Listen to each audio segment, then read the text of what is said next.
प्रभु राम देव भगवान अल्लाह खुदा ईश आदि नाम एक ही शक्ति के हैं। वो कैसा है, कहां है, कैसे मिलता है, किसने देखा है?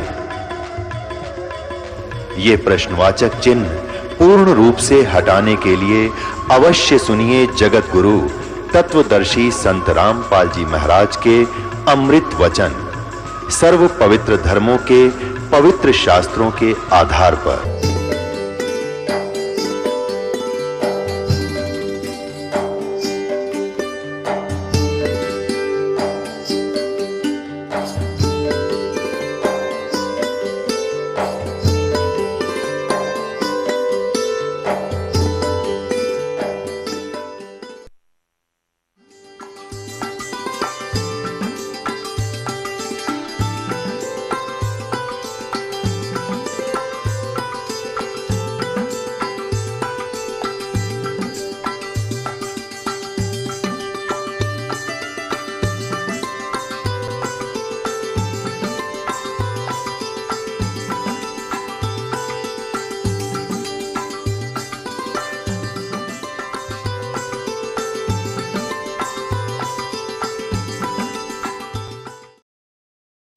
अब पुण्यात्माओं, ये थे वो परम धनी, ये थे इनका ज्ञान। तो भूता बनेंगे। और ये बता कौन जैसे सतलोक की बाट देखें, ये भूता बनेंगे सारे। अब देखो, राधा स्वामी पंथ से ही धन धन सतगुरु सच्चा सौदा सिरसा वाला का उत्थान हुआ है। बिलोचिस्तानी शाह मस्ताना जी उर्फ खेमामल जी, वो श्री सावन सिंह जी के शिष्य थे, जो राधा स्वामी व्यास जयमल सिंह जी, जो शिवदयाल जी के सीधे शिष्य थे जयमल सिंह जी, उनके उत्तराधिकारी थे नेक्स्ट सावण सिंह जी। सावण सिंह जी के शिष्य थे बिलोचिस्तानी शाह मस्ताना यानी खेमामल जी, जिन्होंने सच्चा सौदा सिरसा में एक अलग से अपना न्यारा पंथ चला दिया। वही नाम, वही ज्ञान और एक कुएं का पानी, इससे संकेत समझ लेना इन सब का यो ये हाल होगा। अब देखो एक और महाराज जी आपको दिखाते हैं। देखो श्री हंस जी महाराज, अमृत के कलश, ये एक पुस्तक का नाम है। श्री हंस जी महाराज जीवन एवं दर्शन, ये है श्री हंस जी महाराज अमृत के कलश। संपादक है चमन लाल टंडन MA दिल्ली विश्वविद्यालय। ये कहाँ से प्रकाशित है, मुद्रित है? प्रकाशक है मानव उत्थान सेवा समिति, प्रधान कार्यालय 2/12 पंजाबी बाग नई दिल्ली से। कहाँ से प्रकाशित है, मुद्रित है? मुद्रक व photo composing Rajeshwari photo setters private limited 2/12 Punjabi Bagh New Delhi. ये यहाँ से प्रकाशित है। अब देखो, अब स्वामी जी ने, स्वामी ये हंस जी महाराज, यहाँ देखिएगा 50 पे, प्रश्न नंबर 50 पे,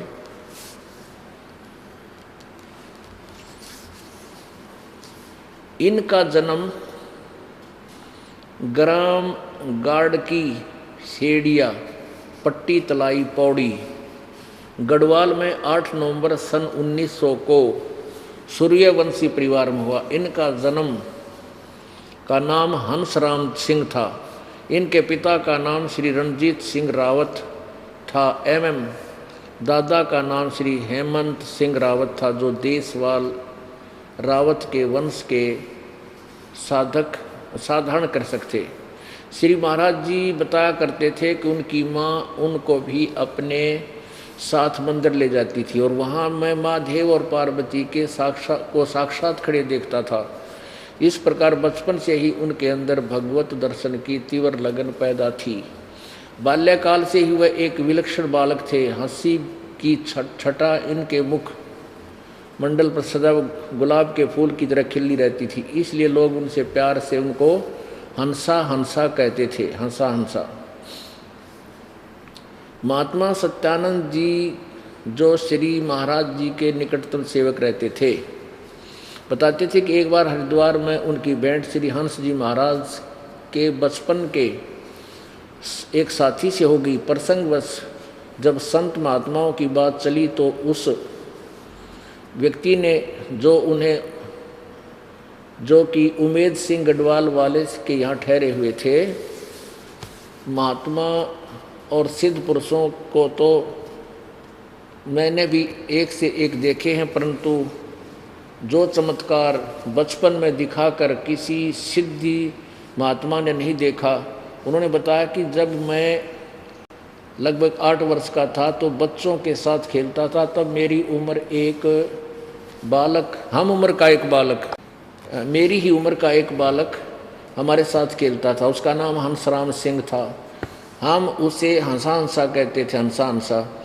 उसने हमें बड़े बड़े चमत्कार दिखाए थे। अब कहने का तात्पर्य है दास का कि यूँ न्यू का है अंसर जी के बचपन से ही इनके पूर्व जन्म की कमाई से शिवजी पार्वती के दर्शन भी होते थे और छोटी उम्र में ही ये चमत्कार दिखाया करता था। यानी पूर्व जन्म का यो भक्ति युक्त प्राणी था। पिछली बैटरी चार्ज थी और आगे चार्जर ठीक लगा नहीं, आगे नाम ठीक मिला नहीं, संत पूरा मिला नहीं, बैटरी डिस्चार्ज होगी, इसकी के दुर्गति हुई। अब संक्षिप्त में बताना चाहेगा ये दास। इन्होंने नाम लिया, ये देखो 61 पृष्ठ पे, सन 1922-23 में श्री महाराज जी को उपदेश हुआ और 1926 में गुरु महाराज जी ने उन्हें उपदेश देने की आज्ञा दे दी। 1926 में 1923 से इसको नाम मिल गया था, भक्ति करने लग गया ये अपनी। उपदेश प्राप्त करने के पश्चात श्री महाराज जी ने गुरु महाराज जी की शरण में रहकर उनकी आज्ञा अनुसार साधना प्रचार में अपने जीवन को लगा दिया। उपदेश के पश्चात श्री महाराज जी ने अपने गांव के पास उत्तराखंड की तपोभूमि में कई वर्ष तक कठोर तप और भजन किया। ये कठोर तप लेकर डूब रहा सब ने। मानव उत्थान सेवा समिति श्री सतपाल जी महाराज की प्रेरणा से हंस स्मृति में वहाँ एक स्मारक बनाने का फैसला कर चुकी है। अच्छा, 1923 में नाम लिया और फिर 1966 में इनमें भूत बढ़ गए। अब यहाँ पहुँचेंगे हम, थोड़ी सा झलक दिखाएंगे आपको। 383 पृष्ठ पे ये देखिएगा। 40 वर्ष की साधना के बाद इनकी के दुर्गति हुई। 383 पृष्ठ पे 1963 में कुछ लोगों ने महाराज जी के ऊपर झूठे मुकदमे कर दिए। नाना प्रकार के झूठे इल्जाम उन पर लगाए गए। श्री महाराज जी को कचहरी में बुलाने के लिए एवं उनका निरादर करने के लिए, मान हानि करने के लिए बहुत से षड्यंत्र रचे। श्री महाराज जी उन दिनों बम्बई में थे। श्री महाराज जी को कचहरी में न जाना पड़े उसके लिए उनको अस्पताल में भर्ती करा दिया गया। बस यहाँ से आगे देखो। जैसे ही सुबह महाराज जी को भर्ती करा दिया गया और शाम को डॉक्टरों ने आकर महाराज जी को देखना था। जैसे ही महाराज जी लेटे अस्पताल में, मास्टर रामानंद जी भी साथ ही कमरे में नीचे लेट गए। 1-2 घंटे के पश्चात ये महाराज रामानंद जी सो रहे थे। उन्होंने हाय हाय की आवाज़ सुनी। वे उठे, महाराज जी से पूछा, क्या बात है महाराज जी? महाराज जी की जीभ निकल रही थी, आंखें लाल हो रही थी और जिस्म मिट्टी की तरह जल रहा था। महात्मा जी कहते हैं, ये महात्मा रामानंद जी, महात्मा जी कहते हैं कि मैं घबरा गया और भागा भागा सिस्टर के पास गया। कहा कि महाराज जी की तबीयत अचानक खराब हो गई है।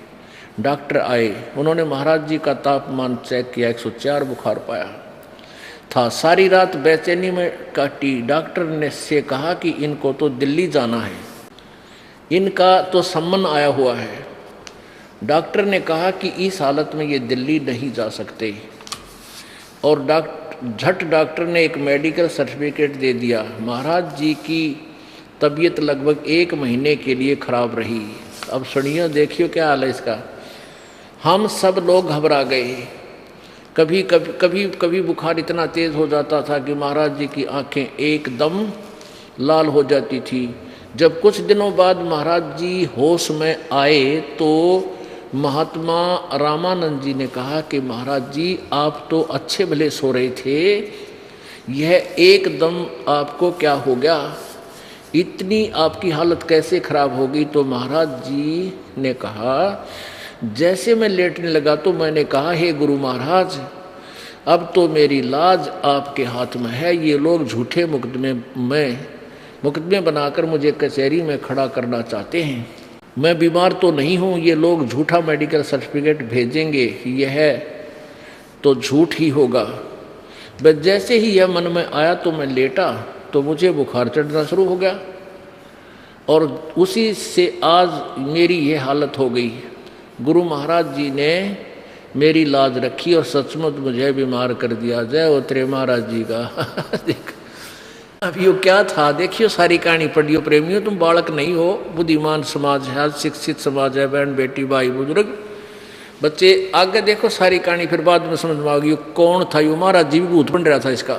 आगे देखो, गुरु महाराज जी ने मेरी लाज रख ली और सचमुच मुझे बीमार कर दिया, यानी इसकी किलकी मरवा दी, जीभ काट ली, आंख लाल होगी, मर गया रे। ये गुरु जी से काम करेंगे ठीक। कुछ प्रेमियों ने कहा कि शायद लोगों ने जादू टोना कर दिया है। महाराज जी कभी कभी पीड़ा में कराते, हाय मैं मर गया, बहुत कमजोर हो गए। एक गुजराती बाई एक पंडित को लाई जो ऊपरी हवा का इलाज करता था, भूत का डंडिया आया। देखियो महाराज जी की अब क्या क्या लीला होती है।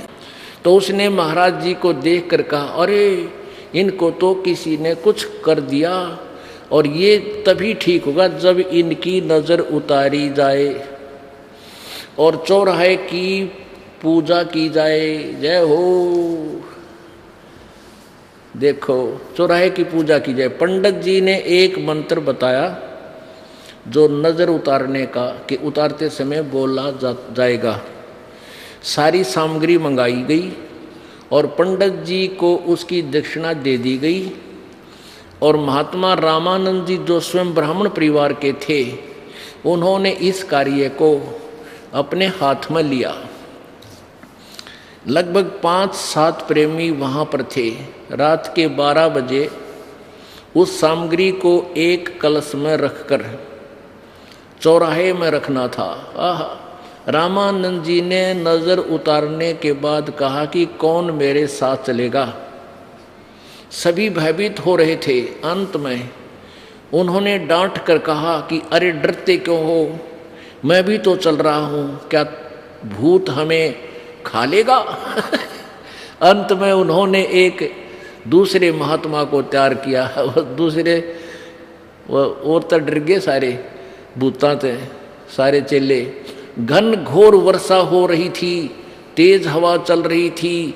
जैसे ही महात्मा जी उस भूत ने लेकर चले, यानी जैसे ही महात्मा जी कमरे से बाहर निकले और रामानंद जी नजर तार कर, तो तेज आंधी से दरवाजे ने इतनी आवाज की और हवा के अंदर जाने से महाराज कौन, यो हंसराज जी जोर से चिल्लाए तो रामानंद जी भी कांप उठे, भयभीत हो उठे और मन में ये ख्याल आया कि फिर वापस कमरे में चले। लेकिन फिर धैर्य बांध कर नाम का सुमरण करते, नाम का सुमरण तरह गुरु जी महाराज में भूत बढ़ गया। नाम का सुमरण करते हुए उस चौराहे की तरफ उस कलश को उठाकर चल रहे थे और दूसरे महात्मा छाता लिए हुए चल रहे थे। चौराहे में रखकर जैसे ही पंडित जी ने बताया तो पीछे मुड़ आए। अब आलिया और इनका भक्ति का, अब सन 1923 में नाम लिया, 1963 में इस स्वयं साधक में भूतान ला गए गुरु जी में। अब इनका गुरु जी भी भूत बन रहा था। जो ही इसने याद किया, है महाराज मेरी लज्जा रखो, भूत इसमें आ बढ़िया, इसकी एक भी न दे ही तोड़ी। और फिर वह एक बाई नाग इसकी चेली ने भूत कटो बताया, ब्राह्मण ने लाई बुला के उन्हें नजर तारी। जब यो महाराज जी का यो सांग ठीक होया निरंजन धन तेरा दरबार, निरंजन धन तेरा दरबार, जहाँ पर तनिक न न्याय विचार, जहाँ पर तनिक न न्याय विचार। वैसा उड़े मुल मुल खासा गल मोतियों के आर, वैसा उड़े मुल मुल खासा गल मोतियों के हार। पति भरता को मिले न खाद्य सूखा निरस आहार, निरंजन धन तेरा दरबार, निरंजन धन तेरा दरबार, जहाँ पर तनिक न न्याय विचार। भाई पाखंडी की पूजा जग में संत को कहें लबाड़े, पाखंडी की पूजा जग में संत को कहें लबाड़। अज्ञानी को परम विवेकी, ज्ञानी को मूढ़ गंवार, निरंजन धन तेरा दरबार, निरंजन धन तेरा दरबार, जहाँ पर तनिक न न्याय विचार। कह कबीर सुनो भाई साधो, यहाँ सब उल्टा व्यवहार। कह कबीर सुनो भाई साधो, सब उल्टा व्यवहार। सच्चों को तो ये झूठा बतावें, इन झूठों का एतबार, निरंजन धन तेरा दरबार, निरंजन धन तेरा दरबार। इनका जो हंस जी का बड़ा लड़का तो सतपाल जी महाराज, पंजाबी बाग दिल्ली में बहुत बड़ा आश्रम बना रखा है। और छोटा लड़का है प्रेम रावत उर्फ बालयोगीश्वर,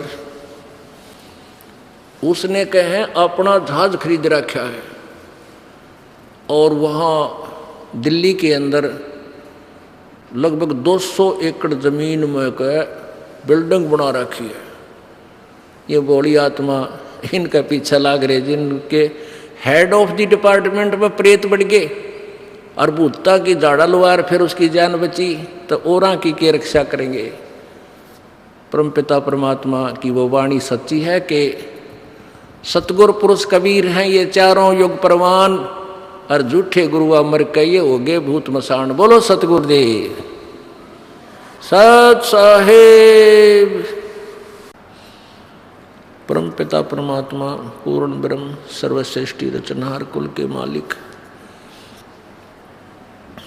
कबीर देव, कबीर साहब, कबीर परमेश्वर, अल्लाहू अकबर, ये वो परमात्मा हैं जिनके विषय में ये चारों वेद गुणगान करते हैं। और परमेश्वर भी स्वयं आकर के सतलोक से आकर के यहाँ काल के लोक में प्रकट होकर सह शरीर आते हैं और सह शरीर ही मालिक चले जाते हैं। वो स्वयं भी आकर बताते हैं कि वेद हमारा भेद है,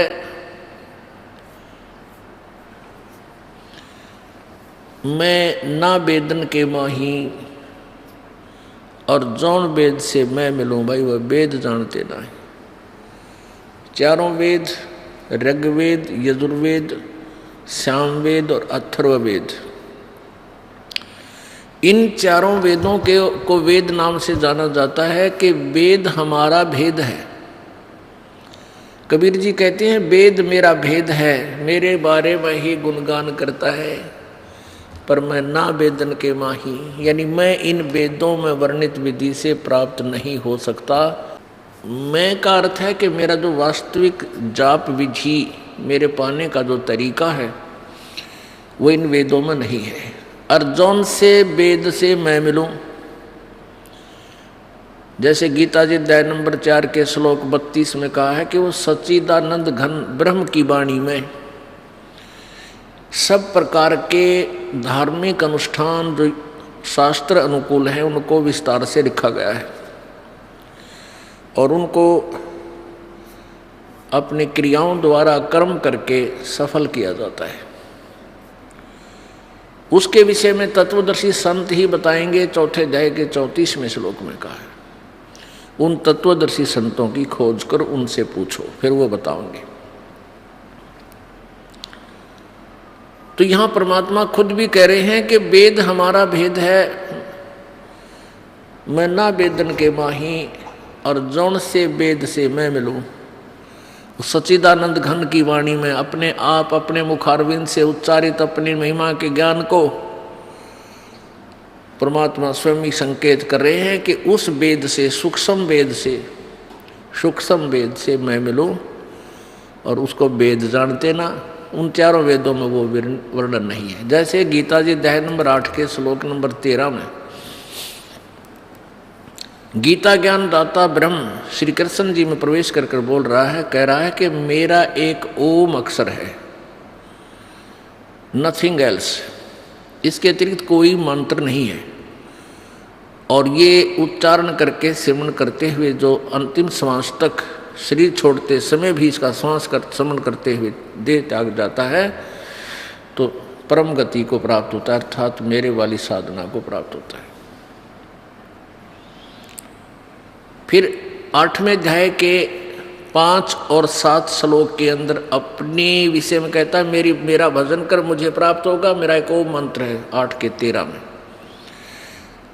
अध्याय नंबर 8 के श्लोक 8, 9 और 10 में अन्य उस सच्चिदानंद घन परमात्मा के विषय में कहा है, जो 8वें अध्याय के, जिसके विषय में 8वें अध्याय के पर तीसरे मंत्र में अर्जुन के पूछने पर गीता ज्ञानदाता कहता है वो परम अक्षर ब्रह्म है। उसके जाप की विधि, वो परमात्मा सच्चिदानंद घन ब्रह्म है, उसके पाने का मंत्र सांकेतिक है, स्पष्ट नहीं है। गीता जी अध्याय नंबर 17 के श्लोक नंबर 23 में कहा है, ओम तत्सत इति निर्देश ब्रह्मण त्रिविध समर्थ है। उस सच्चिदानंद घन ब्रह्म यानी परम अक्षर ब्रह्म की भक्ति का केवल एक ओम तत्सत, ये 3 मंत्र का जाप है, निर्देश है इसके जाप करने का, नथिंग एल्स, और नहीं। और इसकी विधि भी 3 प्रकार से ही सिमरण होती है। 3 प्रकार से इसकी सिमरण की विधि है। जिन पुण्यात्माओं को ये तीनों मंत्र प्राप्त हो चुके हैं वो समझ रहे हैं। ओम नाम तो ब्रह्म का है, और तत् और सत ये सांकेतिक है, ये पूर्ण ब्रह्म। एक सत जो तत् है ये अक्षर पुरुष का है, यानी पर ब्रह्म का, जो 7 संख ब्रह्मांड का स्वामी है। और सत ये पूर्ण ब्रह्म, परम अक्षर ब्रह्म का मंत्र है।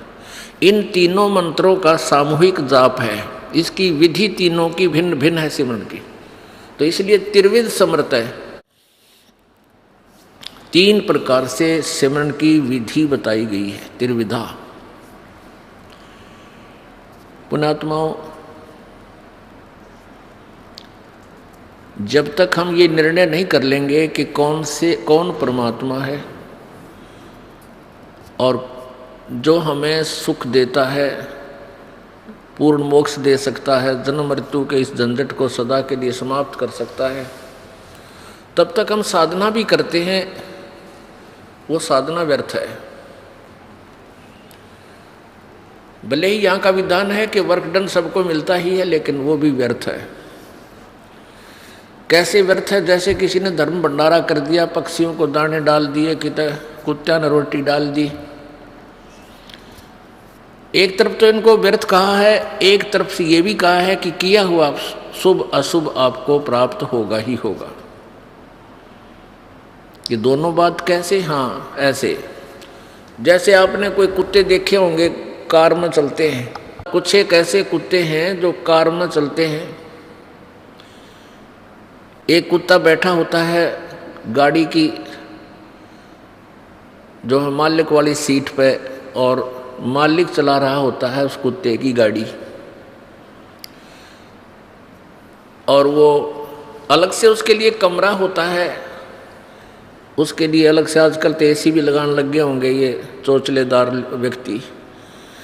उसके ऊपर कूलर, पंखा, वेटरनरी सर्जन महीने में, हफ्ते में, 10 दिन में उसकी सारी जांच करता है।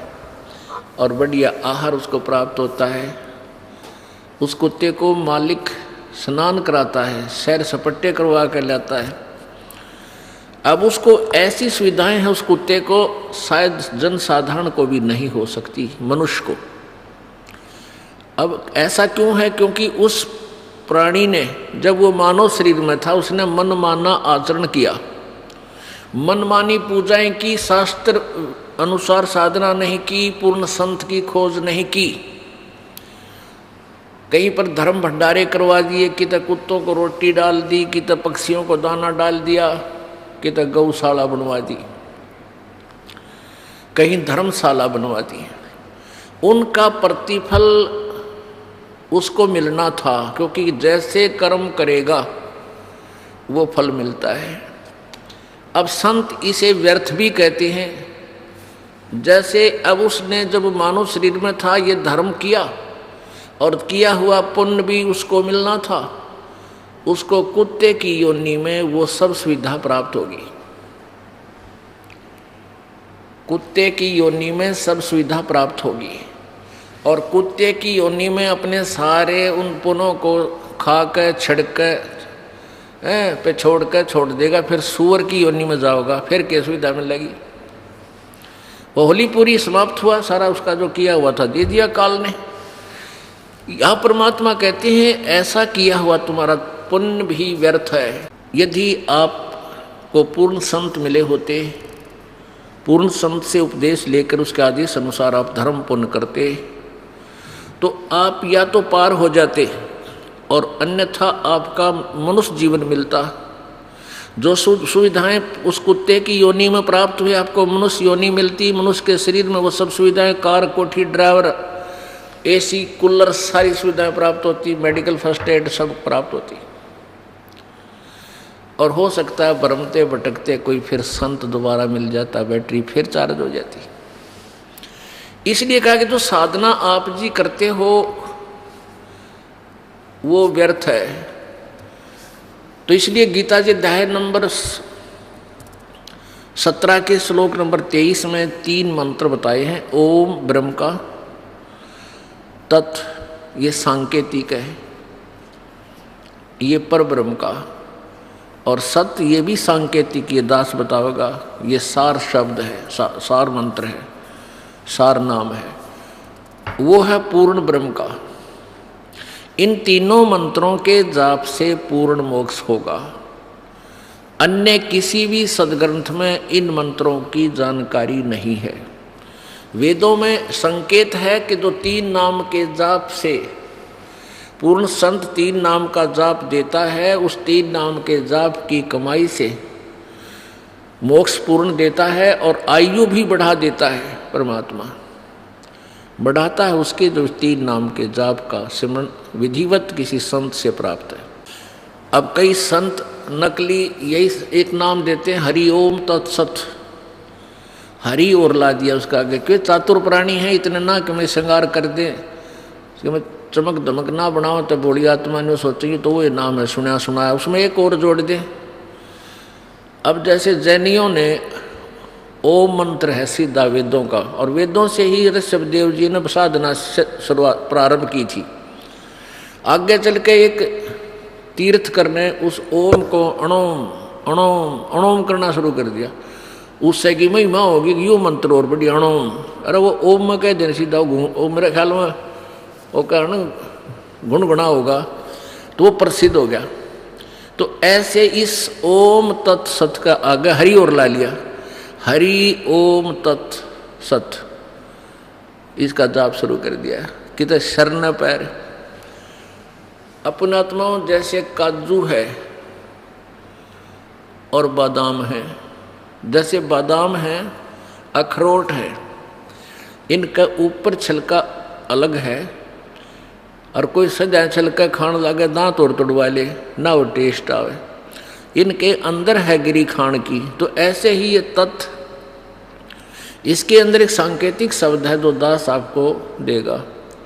ऐसे ही सत्य ये अलग से एक और इस कवर के अंदर यानी छुपा हुआ गुप्त मंत्र है, वो ये दास आपको देगा, जिससे आपका पूर्ण मोक्ष होगा।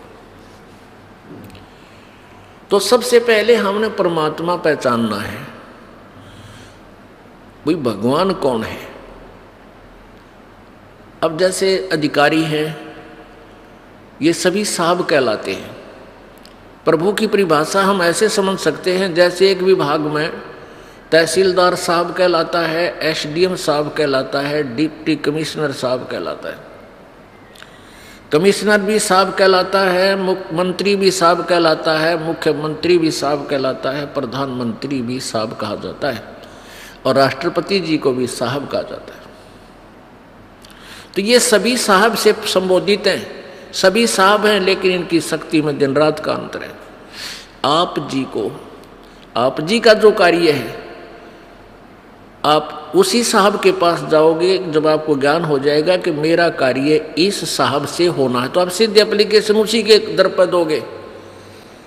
आज से 50-60 वर्ष पहले, 50 वर्ष पहले जब ये दास छोटा सा था, तो उसमें इतनी जो है अज्ञानता भरी हुई थी हमारे समाज में, हमारे बुजुर्गों में।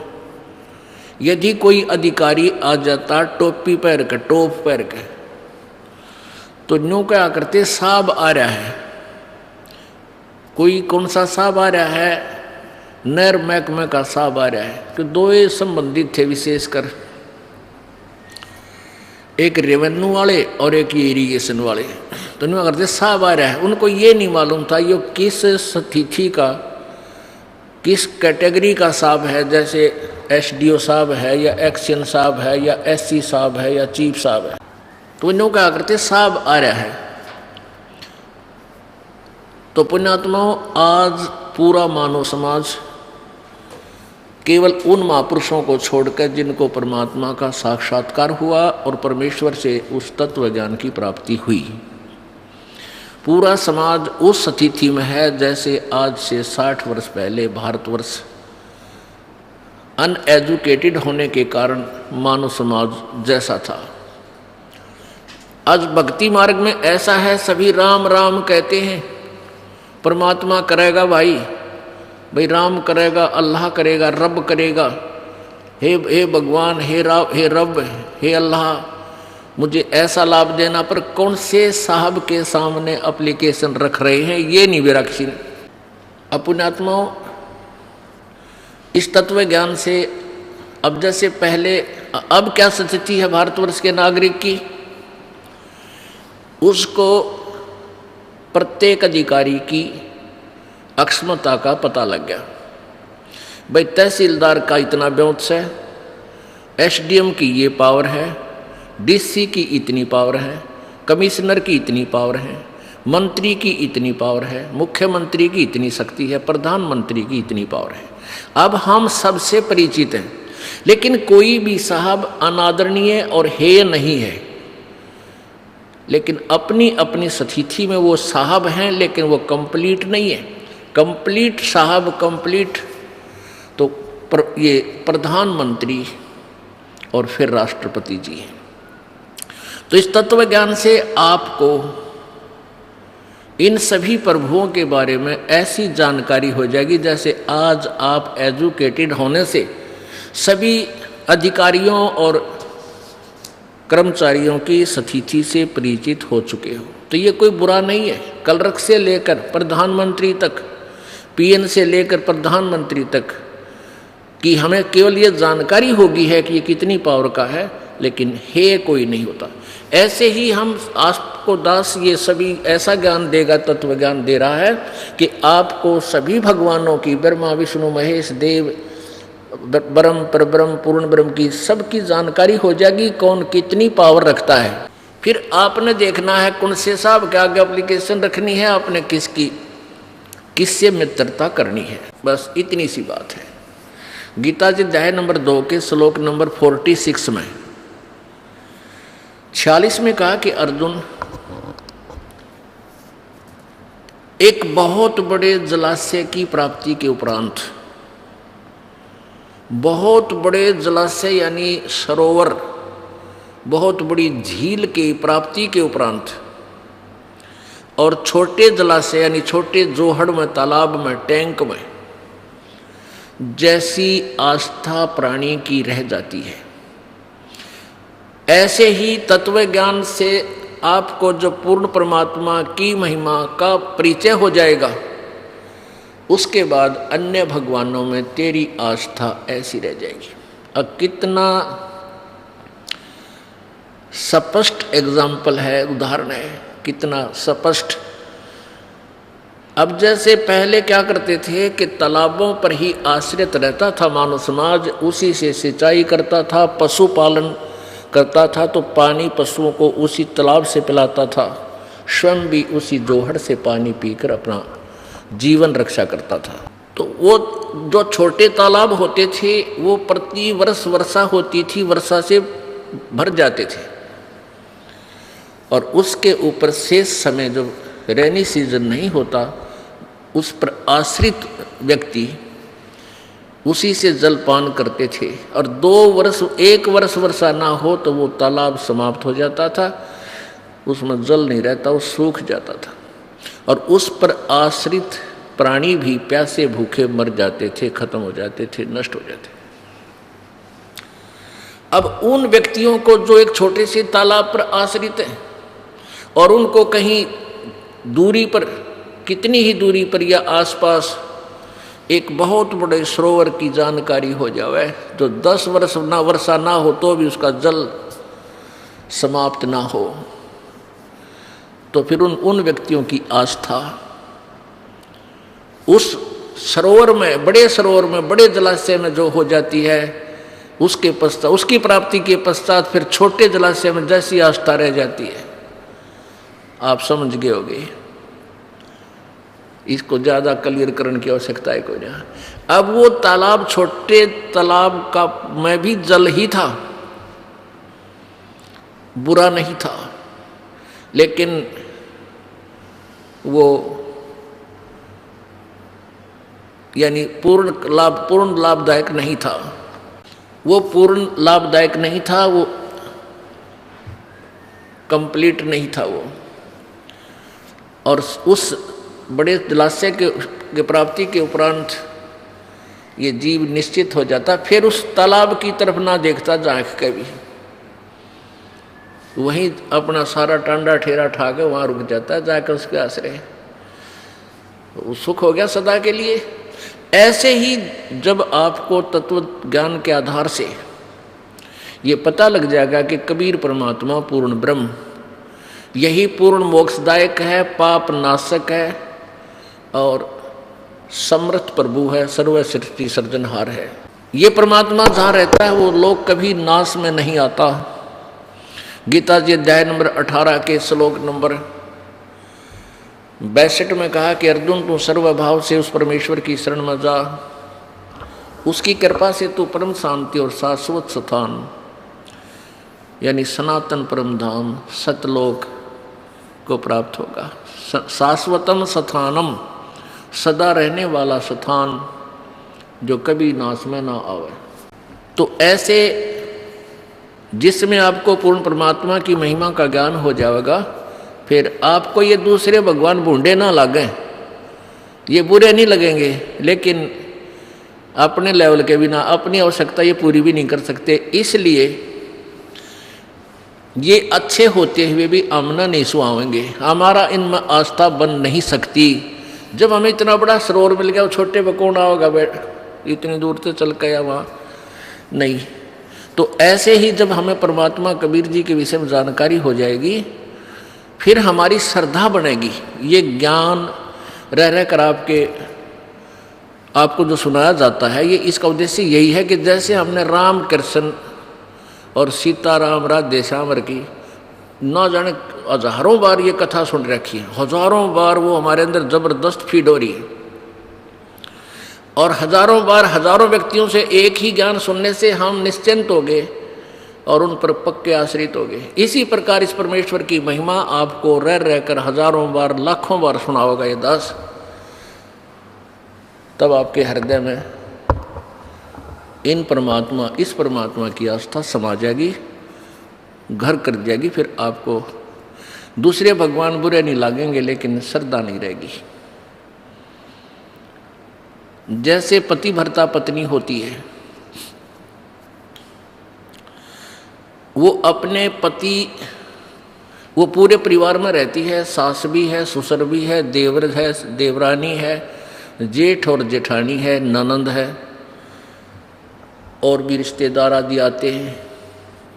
वो सबका यथोचित आदर सत्कार भी करती है और सबसे प्यार से बोलती है, उनके साथ मिलकर रहती है। लेकिन उसका जो अपनापन अपने पति में है वो किसी में नहीं हो सकता, उस परिवार में नहीं हो सकता। जब तक वो जॉइंट फैमिली है उसमें बिल्कुल आराम से रह रहे हैं, कोई भेद नज़र नहीं आता। और जिस समय वो अलग अलग होंगे उस दिन पता लग जाएगा। वाना छोड़ा अपने से की चम्मच भी जब बैठागा अपने का नहीं धर लेगी, या हमारी है। यानी अपने पति के साथ जाकर बैठ जाएगी, दूसरे का ना देखे थे जेठ होते जेठानी, कितनी प्यारी बोल रहे थे, कितना अच्छा उनका मिलन था, लेकिन उस समय वह कोई जो है ना कसर नहीं छोड़ेगी, यानी एकदम बदल जाएगी। ऐसे ही हमारा स्वभाव हमारा जो लगाव फिर अपने पति में, अपने मालिक में, कबीर जी में ऐसा हो जाएगा। जब हम यहाँ से, अब हम ज्वाइंट फैमिली है, ब्रह्मा विष्णु महेश हमारे यहाँ के कंट्रोलर हैं, हम इनके साथ बिल्कुल रल मिलकर रहेंगे, इनसे हमारा कोई द्वेष नहीं और ये हमारे साथी हैं। जब हम यहाँ से चलेंगे अपने पति के साथ, फिर इनसे हमारा कोई लगाव नहीं, ये अपना राज्य, हम अपना राज्य। तो ऐसे ही ये बुरे नहीं, अपने नहीं, समझ जाना, ये एग्जाम्पल है। अब परमात्मा की को पहचानना है, वो कौन है और कैसा है, कहाँ रहता है। ऋग्वेद मंडल नंबर 9 के सूक्त नंबर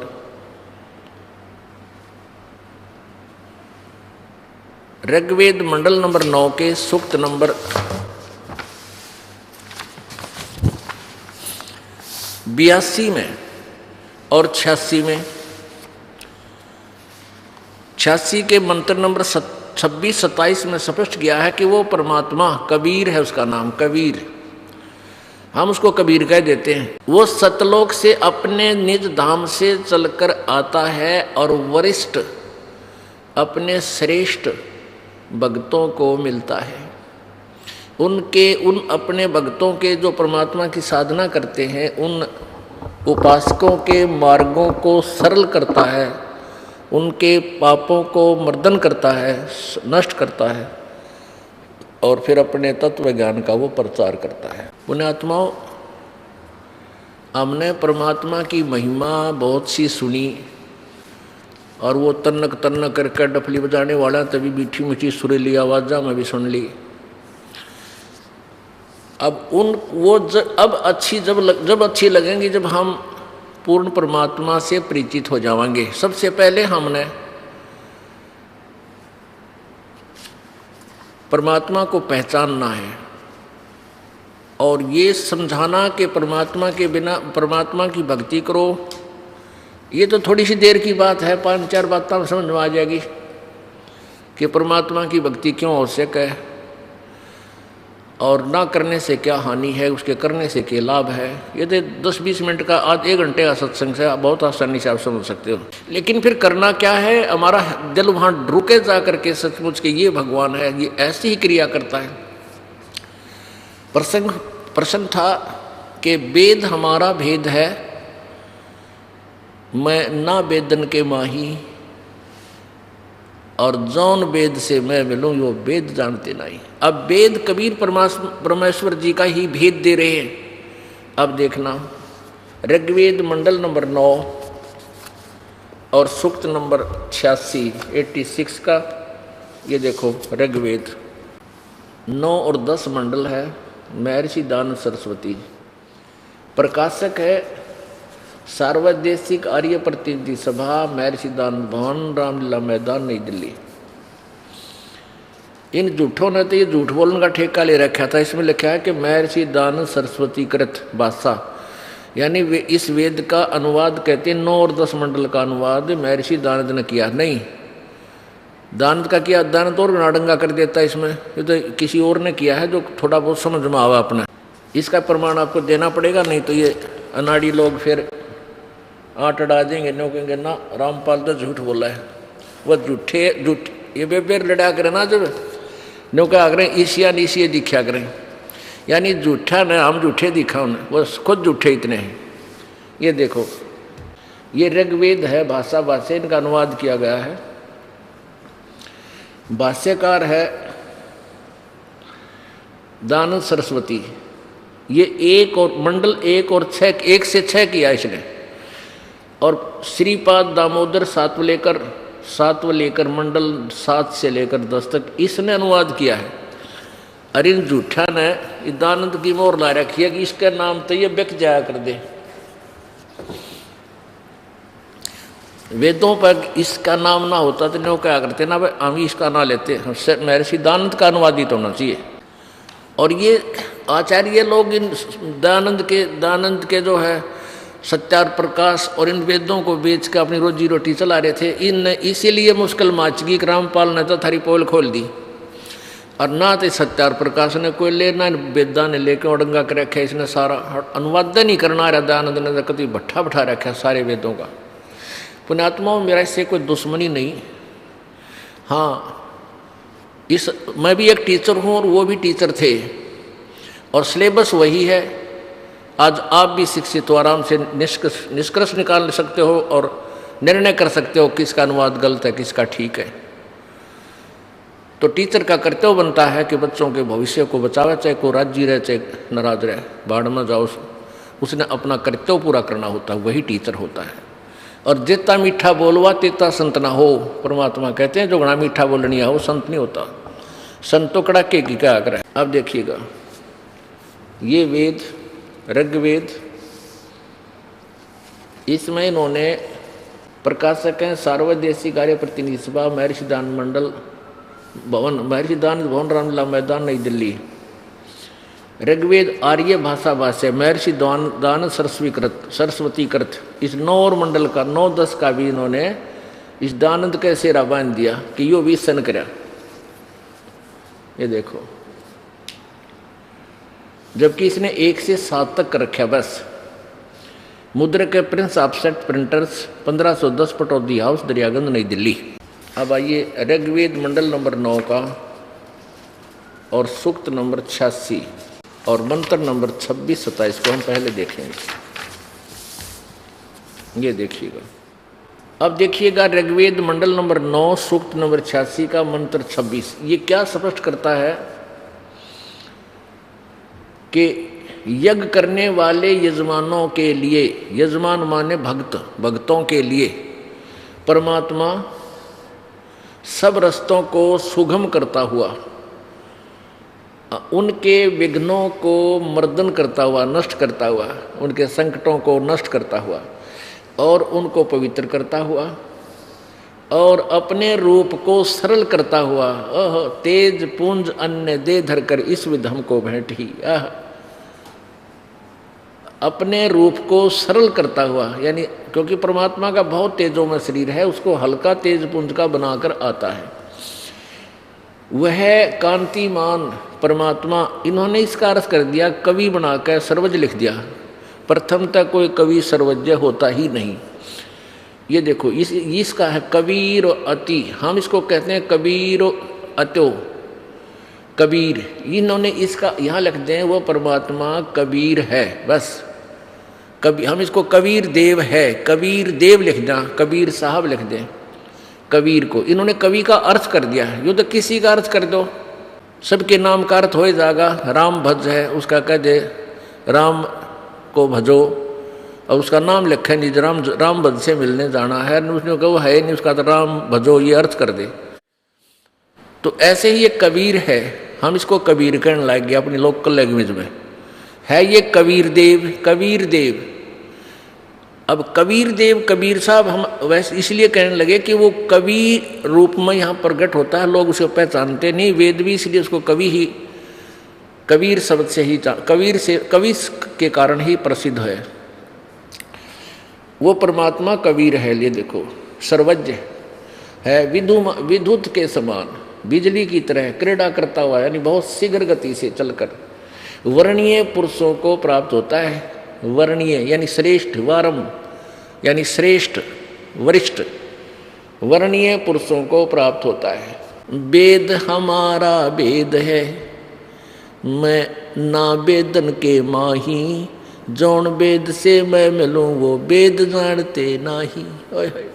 अब वेद भेद तो परमेश्वर कबीर जी का दे रहे हैं कि वो क्या लीला करता है, वो परमात्मा कैसी लीलाएं करता है। वो अपने लोक से चलकर आता है, वो तीसरे धाम में रहता है, ऊपर सतलोक में, वहां से चलकर आता है, गति करता है बिजली जैसी गति से, यानी सेकंडों में वहां पहुंच जाता है अपने भगत के पास। और परमात्मा अपने सूक्ष्म वेद में बोलते हैं, अपनी अमरवाणी में, कबीर वाणी में, पहुंचूंगा क्षण एक में जन अपने के हेत, हरनाकुश उदर विदारिया, और रावण मारा खेत, खेत मीने रण क्षेत्र, पहुंचूंगा क्षण एक में, क्षण एक में, क्षण में। और यही वेद कह रहे हैं, वो बिजली जैसी गति से क्रीड़ा करता हुआ, न इतनी स्पीड तो चलता हुआ अपने श्रेष्ठ भक्तों को आकर प्राप्त होता है। आगे देखिए, हे बंदीक्षण, हमने वेद सुने थे और देखे नहीं थे वेद किसे थे, क्योंकि हमने इन नकली संतों, ऋषियों, गुरुओं की अनुभव की जो पुस्तक थी वह फाइनल मान ली। और फिर हम कहाँ आगे नीचे आ लिए थे, जय गणेश देवा, माता थारी पार्वती, पिता महादेवा, उड़ा घंटी बजाए जाते हैं। फिर और नीचे आते संतोषी माता के वर्ता पा खड़े हुए। एक बार एक बहन अपनी बहन को लाई नाम जवान खातिर समझा बजा के, तो वहाँ हमने फिर बताया, बेटी ये व्रत नहीं रखने। ने बोले जी ना, मत संतोषी माता का व्रत कदे भी ना छोड़ू। मैं क्यों? ना मैं तो करूँगी। और वो उसको समस्या क्या थी कि उसका पति शराब पी कर आवा, रोज गड़े और घर से बाहर खड़ी कर दे। 2 घंटे का था, डेली का ड्रामा था उसका। और वो उसकी बहन ने बता दिया था इस दास को कि जी इसका पति बहुत दुखी करे, इस नरिया कहीं और पंथ से नाम भी ले रही है, पूजा सारी है करे है। जब मैंने कहा एक बावड़ी बेटी ने बता, संतोषी माता की कथा तनबेरा को क्या है अक पता है? मामा बताऊंगा, तने नहीं बतानी आओगी। उसकी ये कथा है कि एक बहन का पति दूर देश चला गया और वो वापस नहीं आया कई वर्षों तक। तो उसको कहते संतोषी माता दिखाई दी, उसने कहा कि तू मेरे 16 व्रत रख दे, 16 शुक्रवार के, तेरा पति तेरे घर आ जाएगा वापस। तो उसने 16 शुक्रवार के व्रत रख लिए। 16वें शुक्रवार के व्रत को उसका पति उसके घर आ गया और खुशी का ठिकाना नहीं रहा। मैं बोला, हे बूढ़ी बेटी, तेरा पति तो रोज गरा व्रत ना, रोज गड़ा, फिर तू शुक्रवार के व्रत रखे तो तीसरे राख को 1 महीना ना आवे, वो ढूंढ को व्रत जग में सारा लगता होता है, पिटाई तो ना होती। तो ऐसी साधना नो बेरन तो कर क्या रहे हो, देखा देखी लाग रहे। अब देखो, इसमें वेद परमात्मा की महिमा की जानकारी देते हैं, वो कैसी लीला करता है।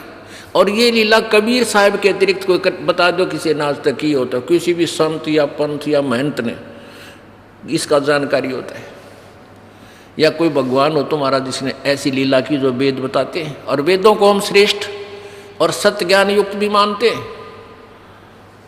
तो वो सत्य ज्ञान हमें क्या बता रहा है कि वो परमात्मा कबीर जी अपने भक्त जो उसकी भक्ति करते हैं उनके सब रास्तों को सुगम करता है, उनके विघ्नों को, संकटों को खत्म करता है, और बिजली जैसी गति से चलकर अपने रूप को हल्का करके अन्य तेज पुंज तन दे धर कर इस विध हमको भेंट ही, ये सूक्ष्म वेद में भी लिखा है। वो कबीर देव परमात्मा, कबीर देव विद्युत के समान तीव्र गति से चलकर अपनी प्यारी आत्माओं को, श्रेष्ठ आत्माओं को, अच्छी आत्माओं को प्राप्त होता है। ये ऋग्वेद मंडल नंबर 9 के सूक्त नंबर 86 मंत्र 26 ने स्पष्ट किया। आगे देखो 27 में। अब देखिएगा, ऋग्वेद मंडल नंबर 9 सूक्त 86, 26 आपने पढ़ लिया मंत्र। अब 27 में, प्रेम की वे सैकड़ों धाराएं, वैसे इसका अर्थ कुछ और बनेगा, फिर भी हम इन की पढ़ लेना पहला, बाद में अपनी तो फिर आसानी से समझ लोगे। जो नाना रूपों में स्थिति को लाभ कर रही हैं, वे परमात्मा को प्राप्त होती हैं। प्रकाश पुंज परमात्मा को बुद्धि वृत्तियां विषय करती हैं। जो परमात्मा ध्युलोक के तीसरे पृष्ठ पर विराजमान है। अब ये गाटा जोड़ रहे थे, इस दयानंद जी ने ठेका ले रहा था मैं इस संतों क्या ना वेदों के अनुवाद का। इसने सिद्धांत बताया है कि परमात्मा एक देशीय नहीं है, सत्यार्थ प्रकाश में लिखा है। परमात्मा निराकार है और परमात्मा पाप नहीं काटता, परमात्मा कोई दुख निवारण नहीं कर सकता, जैसे कर्म वैसे ही मिलेंगे। और वेद क्या बता रहे हैं, वो एक देशीय है, एक स्थान पर रहता है, वो साकार है, सशरीर है, उसका नाम कबीर है। आगे देखो, अब हम ये सिद्ध कर रहे हैं कि वो परमात्मा ऊपर सतलोक मुक्ति धाम में रहता है। ये देखो 96 ऋग्वेद मंडल नंबर 9 सूक्त नंबर 96 का मंत्र नंबर 18 एक यहाँ सिंपल सा एक शॉर्ट में देखते हैं।